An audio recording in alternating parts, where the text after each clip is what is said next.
Hello दोस्तों, राधे राधे, नमस्कार। कैसे हैं आप सब लोग। हमारे यूट्यूब चैनल पे आप लोग का स्वागत है।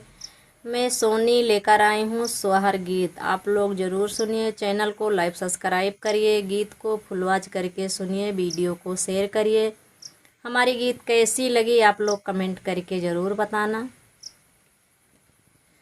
मचिया ही बैठी है सासू तऊ बाऊ हरिया रजकार बाऊ हरिया रजकार हो।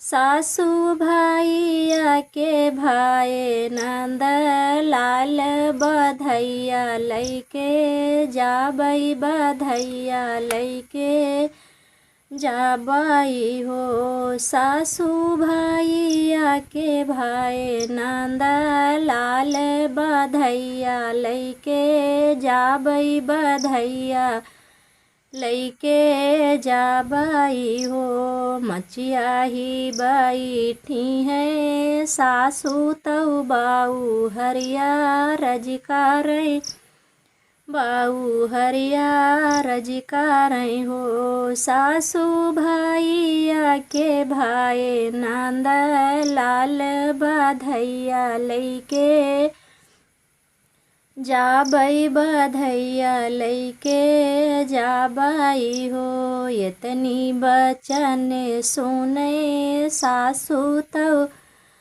बिरही बोलिया बुअलई बिरही बोलिया बुअलाई हो। सास हो बउहर तुहरा भैया बाटे नीरा मोहिया नाना नाही आवैया नाने नाही आवाई हो।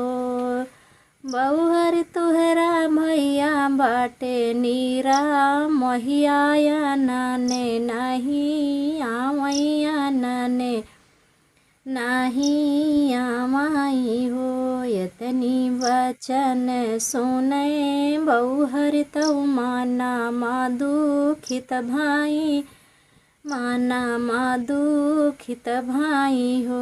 बहिनी हाथवा माली तिल चौरा तऊ सूरज का मानावई तऊ सूरज का मानावाई हो।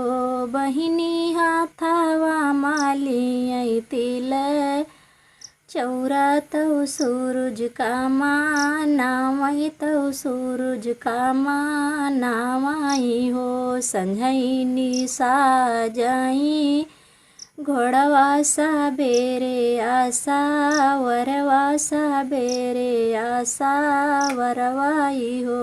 बहिनी दुआरा पै खियलई भायनवा तो मामा का नाजर पारी मामा का नाजर पारी हो।